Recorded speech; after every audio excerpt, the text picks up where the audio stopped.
আসসালামু আলাইকুম এভরিওয়ান, সবাই কেমন আছেন? সব সময় তো এক ধরনের পুডিং খেতে খেতে আমরা অভ্যস্ত, কিন্তু আজকে আপনাদের সাথে শেয়ার করব সামান্য কিছু উপকরণ দিয়ে কম সময়ে ঝটপট করে কলিজা ঠান্ডা করার মতো একটি পুডিং রেসিপি। মাত্র 2টি উপকরণ দিয়ে কিন্তু চটজলদি বানিয়ে নিতে পারেন, আর এটা কিন্তু ছোটো বড় সবারই খুব পছন্দ হবে। তো প্রথমে আমি এখানে 2 কাপ পরিমাণ দুধ নিয়েছি। দুধটা আগে থেকে জাল করে নিয়েছিলাম ঘন করে।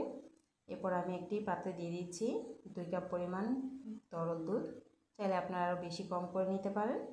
এরপর আমি এখানে দিয়ে দিচ্ছি 1 চামচ আগার আগার পাউডার, দিয়ে দেবো 2 টেবিল চামচ পরিমাণ চিনি। মিষ্টি কম বেশি করতে পারেন। আর আগার আগার পাউডার যদি ঘরে না থাকে চাইলে কিন্তু আপনি কর্নফ্লাওয়ার দিয়ে এটা বানিয়ে নিতে পারেন। এ তো সব কিছু একসাথে ভালো করে মিক্স করে এখন আমি চুলাটা ধরিয়ে দিচ্ছি। আগার আগার পাউডার সবসময় ঠান্ডা দুধ বা পানির মধ্যে মিক্স করবেন, এতে করে কিন্তু আর জমাট বেঁধে যাবে না। তো দুধটা কিন্তু প্রায় আমার ফুটে এসেছে, দেখলে বুঝতে পারছেন। তো এটাকে কিছুক্ষণ জাল করে নেব। জাল করলে দেখবেন অনেকটাই ঘন হয়ে গেছে। তো আমি যে পাত্রে সেট করব আগে থেকে আমি সামান্য তেল ব্রাশ করে রেখেছিলাম। এখন গরম অবস্থায় সে পাত্রে আমি কিন্তু দিতে হবে, দেখলে বুঝতে পারবেন এটা কিন্তু অনেকটাই গরম। এটা কিন্তু ঠান্ডা হলে আর সেট করতে পারবেন না, গরম অবস্থায় এটা সেট করতে হবে। তো হালকা ঠান্ডা করার পর এটা ফ্রিজে রেখে দেবো। তো আমি এখানে 10 থেকে 15 মিনিটের জন্য ফ্রিজে রেখে দিয়েছি। দেখুন কতটা জমাট বেঁধে গেছে, একদম পারফেক্ট পুডিং কিন্তু আমার তৈরি হয়ে গেছে। এখন রমজান মাসে কিন্তু ইফতারের টেবিলে কিন্তু এটা যদি ঠান্ডা ঠান্ডা পরিবেশন করেন তাহলে কিন্তু ছোটো বড় সবার খুব ভালো লাগবে। আর এটা বাচ্চাদের জন্য আরও বেশি হেলদি। দেখুন মাশাআল্লাহ কত সুন্দর হয়েছে। কম সময়ে কিন্তু ঝটপট করে এটা বানিয়ে নিতে পারেন। আর প্রচণ্ড গরমে যদি এটা খাওয়া যায় তাহলে কিন্তু একদম সবারই খুব পছন্দ হবে। তো এটা তো খেতে এমনিতে ভালো লাগে, আর এটাকে আরও বেশি টেস্টি করার জন্য আমি এখানে দিয়ে দিচ্ছি কিছু গুঁড়া দুধ।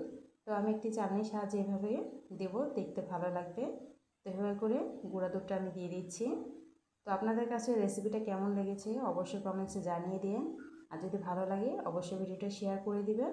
সবচেয়ে সহজ সিম্পলভাবে রেসিপি শেয়ার করি যেন আপনাদের কিছুটা হলে কাজে আসে। তো আমি আপনাদেরকে এটা কেটে দেখিয়ে দিচ্ছি যে এটা কতটা সুন্দর হয়েছে।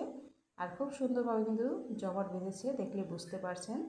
এখানে দুধ আর চিনি আছে বলে এটা অনেকটা প্রোটিনযুক্ত। তো আপনারা কিন্তু চাইলে বাচ্চাদের টিফিনে এগুলো বানিয়ে দিতে পারেন। দেখুন মাশাআল্লাহ কত সুন্দর হয়েছে।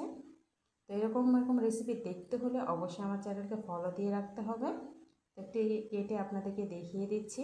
আর এটা খেতে কিন্তু অসম্ভব মজার হয়। অবশ্যই বাসায় একবার ট্রাই করে দেখতে পারেন, আশা করছি ভালো লাগবে। আর দেখুন স্লাইসগুলো কত সুন্দর হয়েছে। আর এই পুডিংটা তৈরি করা কিন্তু খুবই সহজ, দেখুন কত সুন্দরভাবে কেটে যাচ্ছে। তো কেমন লেগেছে অবশ্যই কমেন্টসে জানিয়ে দেবেন। এই তো সবাই ভালো থাকবেন, আল্লাহ হাফিজ।